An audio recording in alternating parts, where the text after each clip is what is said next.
Grade A retail sector में जबरदस्त demand है। कुशमैन एंड वेकफील्ड की रिपोर्ट के मुताबिक अगले 4 से 5 साल में 5.5 करोड़ वर्ग फीट स्पेस रिटेल स्पेस की मांग बन रही है। रिपोर्ट की बारीकियों पर कुशमैन एंड वेकफील्ड के एमडी कैपिटल मार्केट सौरभ शद्दल से मैंने बात की और रिटेल की ग्रोथ स्टोरी को समझने की कोशिश की।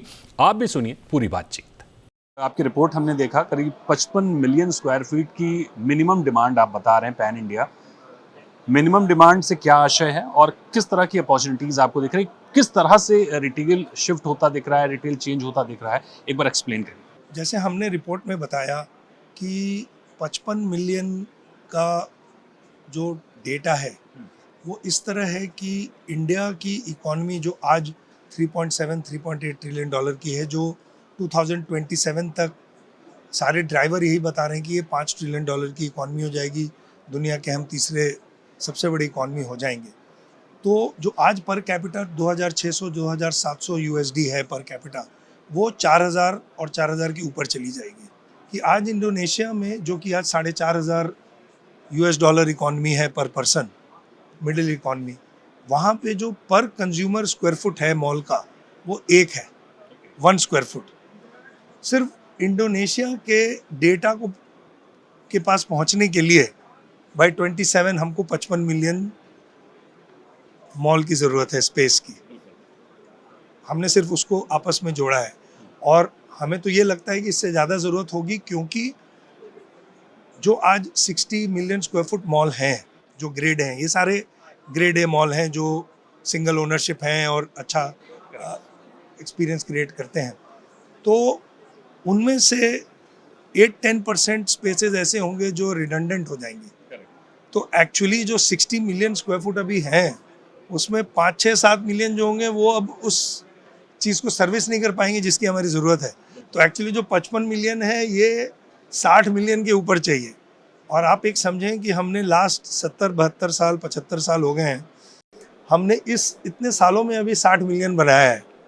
तो आप इमेजिन करिए जो हमने अभी बनाया है उतना हमको अगले 4-5 साल में बनाना है। ये बड़ी अहम बात आपने कही कि आज़ादी के बाद से 70-75 साल में हमने 60 मिलियन स्क्वायर फीट बनाया है और अभी मौजूदा वक्त में उतनी ही और डिमांड है अगले 5 साल में, 4 से 5 कम से कम। जी, रिटेल की जो ग्रोथ स्टोरी है वो काफ़ी हद तक डिपेंड करती है कंज्यूमर बिहेवियर पर, क्योंकि हम बहुत सारे मॉल देखते हैं, खुलते हैं, कुछ समय बाद वो आउटडेटेड हो जाते हैं और नए मॉल उनकी जगह ले लेते हैं। अगर हम नोएडा में देखें तो बहुत बड़ा उदाहरण है आपके मॉल का, सेक्टर 18 में। जी जी।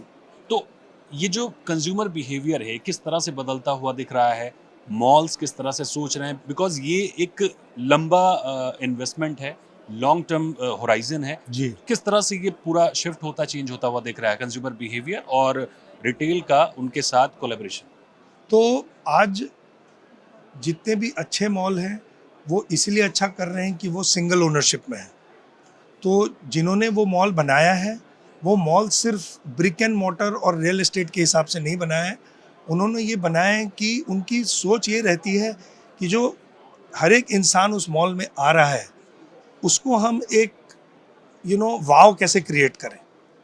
दूसरा क्या हो रहा है कि जैसे हमने बोला कि एक मॉल को अगले 20-25 साल रेलेवेंट रहना है और रेलेवेंस का तरीका सिर्फ यही है कि जो ओनर हैं उनको आज जो एक कंज्यूमर है उसकी आज क्या ज़रूरत है और एक स्टडी के थ्रू अगले 20-25 साल में क्या ये ज़रूरतें बदलने वाली हैं, उस पर फोकस करने की ज़रूरत है। करने की ज़रूरत बहुत ज़्यादा है। बिल्कुल। चैलेंजेस कहाँ आ रहे हैं और गवर्नमेंट उसमें किस तरह से सपोर्ट कर सकती है? मॉल में क्या होता है कि हमको थोड़ी बड़ी ज़मीन लगती है और बड़ी ज़मीन शहर के बाहर होती है, बट मॉल शहर के बाहर नहीं हो सकता है।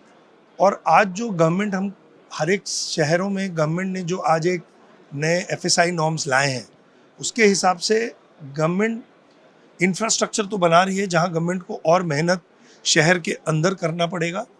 सिर्फ 2 शहरों को जोड़ने के लिए नहीं, शहर के बीच में 2 जगहों को कैसे जोड़ना है और लोग आसानी से कैसे आए जाएं, ये बहुत बड़ी ज़रूरत है। और दूसरा, जो ओनर्स हैं वो बिकॉज उनको बड़ा लैंड खरीदना है शहर के बीच, उनको 3-4 प्रोडक्ट लाने पड़ेंगे उसी लैंड पे बिजनेस वायबिलिटी के लिए।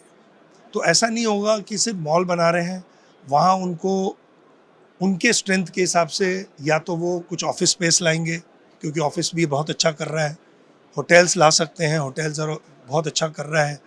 मिक्स यूज़ जो हम बताते हैं, आज जो हमको आगे का फ्यूचर दिख रहा है फॉर ये सारे मॉल का, वो मिक्स यूज़ दिख रहा है। तो मेरे हिसाब से गवर्नमेंट का इंफ्रास्ट्रक्चर, लैंड की जो प्रॉब्लम है अवेलेबिलिटी, जो पैसे की ज़रूरत होती है हमें, और अंडरस्टैंडिंग शिफ्टिंग कंज्यूमर नीड, ये 4 चीज़ें आर द बिगेस्ट चैलेंज, चाहे वो बड़े शहर हो या टियर 2 टियर 3 सिटीज़। इसी में एक अंतिम सवाल मेरा और ये होगा कि किन शहरों में आप बड़ी अपॉर्चुनिटी देख रहे हैं रिटेल की? टॉप सिटीज़ तो हैं ही, टॉप सिटीज़ के अलावा अगर हम टियर 2 सिटीज़ की बात करें तो कहाँ अपॉर्चुनिटी बनती ज़्यादा दिख रही है रिटेल में? हमको जो ये दिख रहा है, जो टॉप 6, 7, 8 सिटीज़ हैं वो तो है ही, वहाँ डिमांड बहुत ही बढ़ा हुआ है।